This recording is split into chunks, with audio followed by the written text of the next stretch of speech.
Carrie Canary Quilts, and this is our number 4 block. It's the April block for my Birds of a Feather mystery quilt along that I'm doing this year, and that's exclusive to my channel. So I am part of Fat Quarter Shop's Solid of the Month Club, and I have been for about a year and a half now, and it's been really fun to be a part of getting to try different manufacturers and different colors. And Fat Quarter Shop really does do a great job of curating their colors and all of their subscriptions that I'm in. So this year the colors are based on North American birds. They curate the colors based on that bird this year. So you can see this month is the green parakeet, and these are the colors that we got. Plus, my quilt is going to be filled with all bird named blocks. So it is a very bird themed quilt. So this month we are doing goose tracks. And this was a fun one to put together. It's real similar to these two here. Just a little bit of difference, but pretty similar. And it's a lot of fun to put together. It takes a little bit of thinking with the flying geese right here, but I show you how to do that. I walk you through that and show you how to do it, and the rest is pretty easy. And I give you instructions for the sashing. You can do whatever you want with the sashing. Also, you don't have to be a part of the club to do this. You can grab these patterns, quilt along with me, and use your own colors for these if you want to. So, the first month we had blue jay, and I did a variation on darting birds. This is bird's nest with hummingbird colors. This is ducks and ducklings with the goldfinch colors. And then on number 4, we've got green parakeet with the goose tracks pattern. So today I'm going to walk you through putting this together. You can go grab the pattern on my website. I have a link down below. You can still grab this Fat Quarter bundle till the end of the month if you like the colors. I have a link to that also. Head over to my website, grab the pattern, quilt along with us. It's going to be fun. So I appreciate that I've gotten so many comments of people who are doing this with me. You know, my mom's doing it with me, and sometimes I think maybe my mom's the only one doing this, but I've gotten a lot of comments and I really appreciate it. So I thank you so much for following along. It's really cool. So let's get started on our Goose Tracks Green Parakeet block for the April Birds of a Feather quilt along. The April Green Parakeet Goose Tracks block, our 4th block in our Birds of a Feather mystery quilt along. I'm using the Fat Quarter Shop Solid of the Month Club, but you can use whatever colors you want. And so this one is, the bird theme for the block is Goose Tracks, and the bird theme for the colors is Green Parakeet. And it's going to be a pretty block. So I have in my key here, the letters are the actual cuts you see, and the numbers are the fabrics that correspond in here. And my numbers correspond to this right here. So if you see number 1, it's going to be this color. See number 12, it's going to be that color. So that's how I did it. You can substitute your own colors in if you want to. And when I went through and cut mine, I cut by color. So I did the number 1 cut, which is only 1, and that's in my A. And then I did number 2, which is also an A, and I have my 2 in there. And then when I went to 3, you know, I went to, where's my fabric? 3. Oh, it's down here. 3 and 4 are my C cuts, which are here.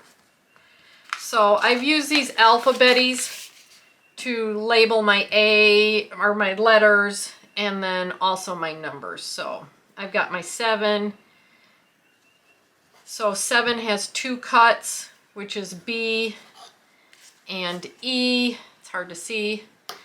And then D and F are basically, they're the same cut. They're just going to be cut in different angles, but it doesn't matter if you don't have a back to your fabric. But if you're using a fabric that has a back, it does matter. So D and F are there with 11 and 12. So that's kind of how I did it. I haven't cut these. We need to subcut these. So I'm going to go through that real quick. But these are my fabrics. I think they're gorgeous. I think this is going to be a really pretty block, and I can't wait to finish it. So let's get into quickly how we do our cuts. All right, so A's don't need to be subcut. I'm going to set those aside. Our B needs to be subcut, and I'm going to show you how to do that. So we need, for B is these base parts of the flying goose. So we need to fold our fabric on the long edge, and this is all in the instructions. Fold it on the long edge. We're going to go from the top folded corner to the bottom right, and we're going to cut it.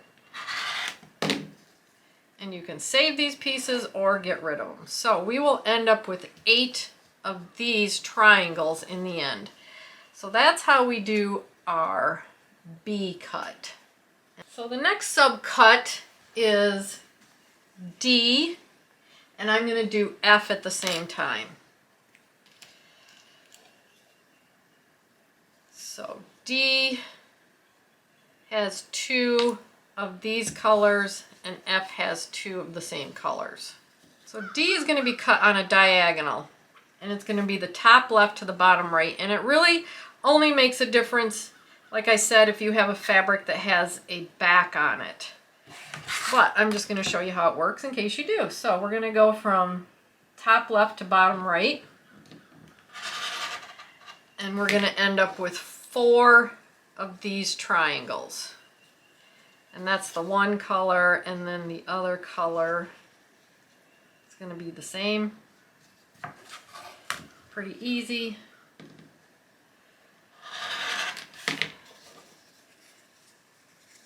So these are our D pieces. F is going to be cut basically exactly the same way, except on the other diagonal. We're going to go from top right to bottom left. And in my case, it's not going to matter, but just showing you in case it does in yours. And I'm going to put F here. I'm going to put D here. And whoops. I'm just going to put my 8 and 12 on top, so I can reference which color's which in the end. So that is D and F. And then the last piece we need to cut is H, and that's going to be cut on the diagonal.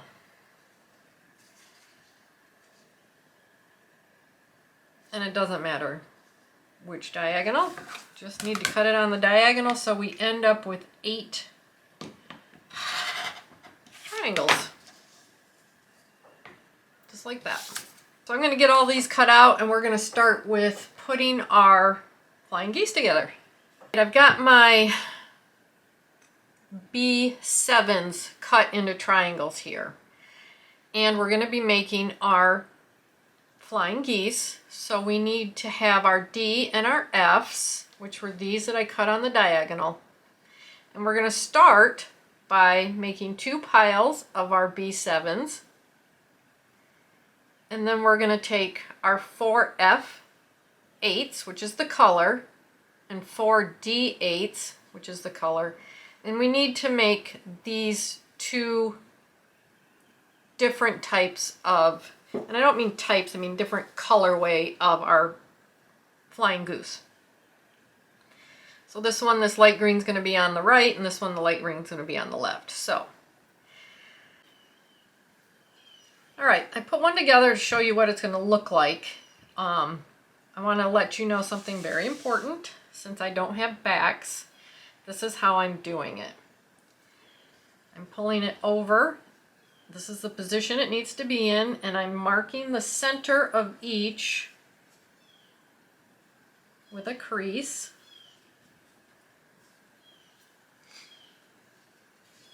And I'm not taking them out of position because I did that and it didn't work.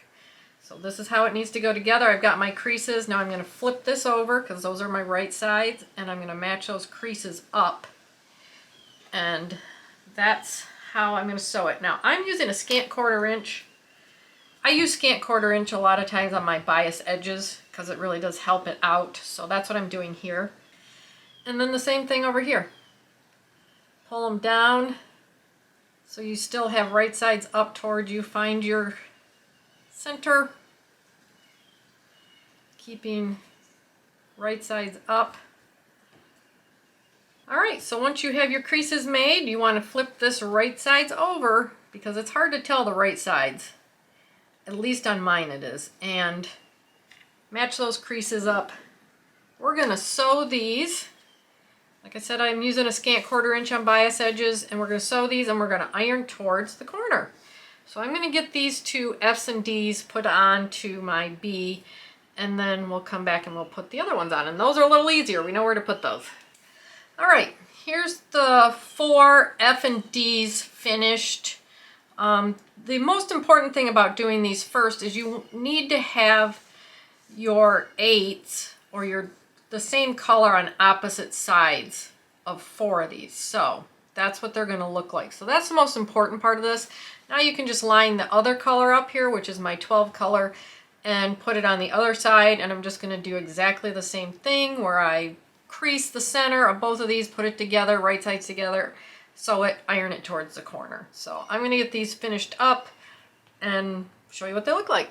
I've ironed them towards the corner and I've trimmed them up to size. So the biggest thing you want to remember is that these need to have these colors in the right place. So I know I put them together like this, so that's what they look like, and we'll know where they go when we lay them out. So I'm just going to set these aside, and next we're going to do another part of the corner, and we need to make, let's see, let me show you.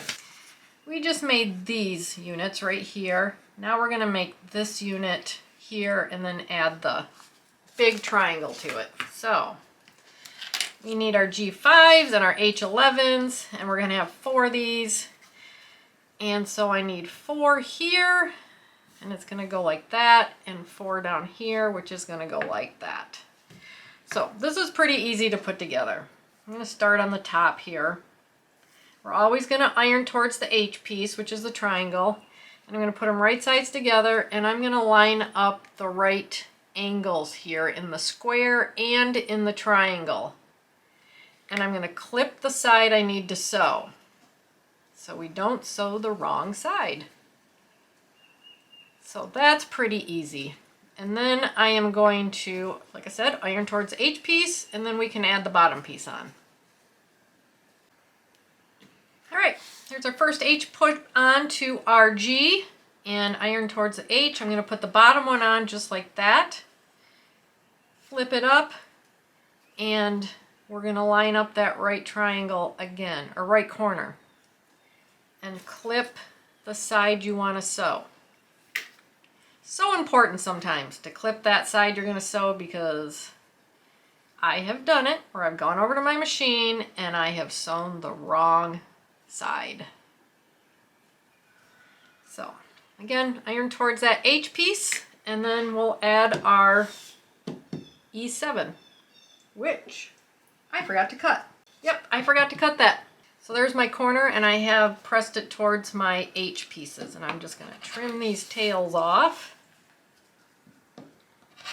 And by lining up that right angled corner, we get this nice straight edge right here. All right, so I forgot to cut E. All we have to do for our E7s is cut on the diagonal, so we get 4 triangles.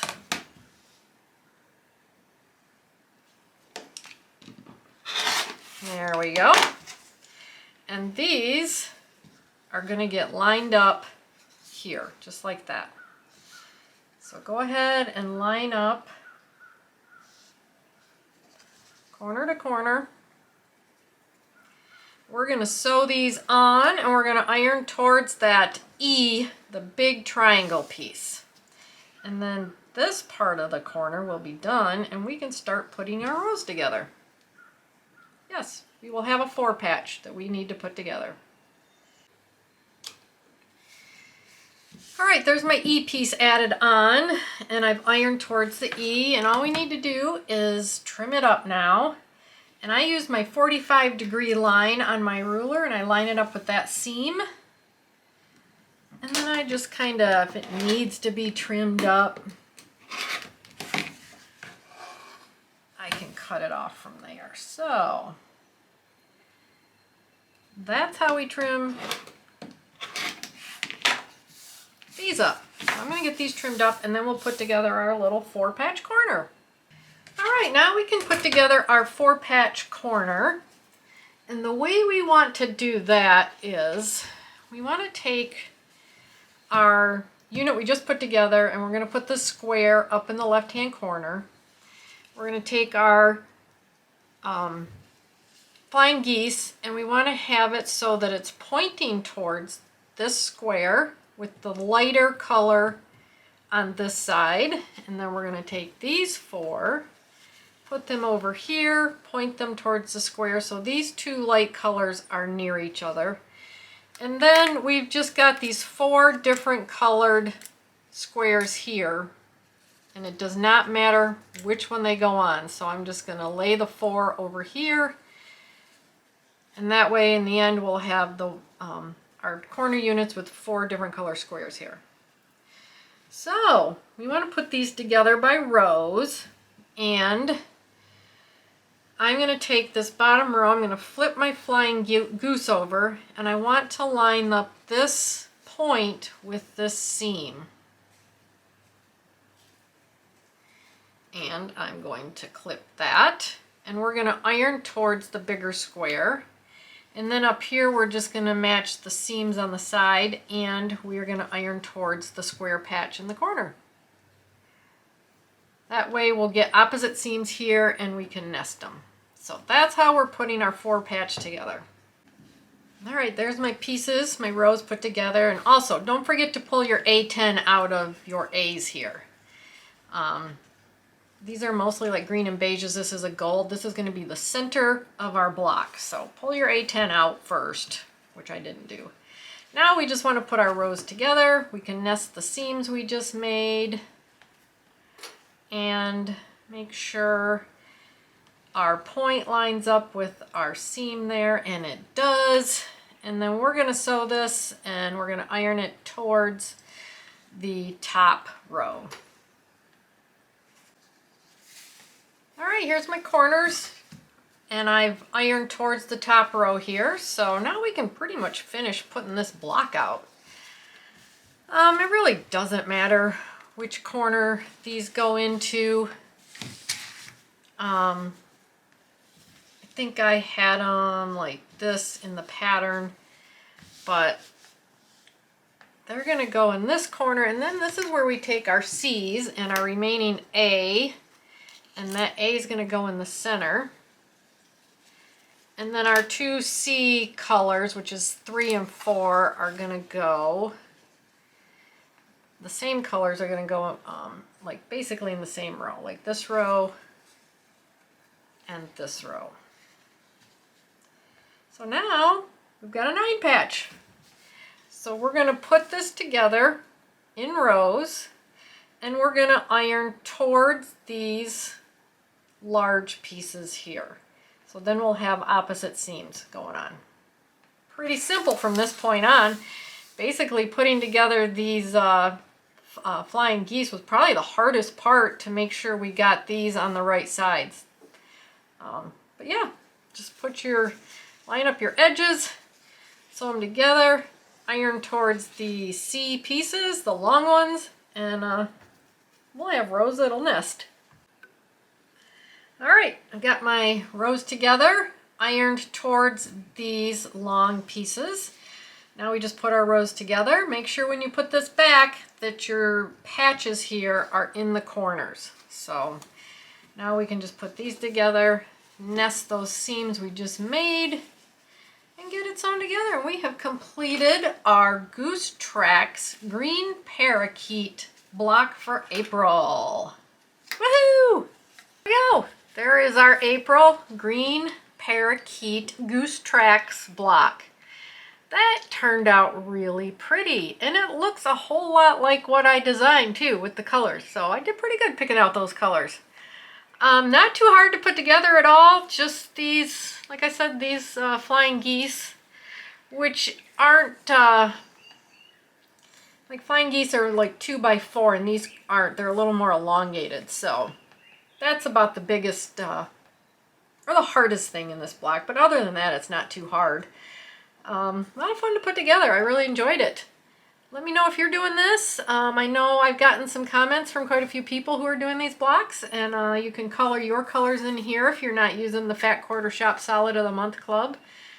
And yeah, you can post these on my Facebook page in the comments of this post. I'd love to see your blocks. So there you go. Head over to my website, grab the pattern, and you can hit the subscribe button, the notification bell right below this, and you'll get to see all these blocks get put together this year.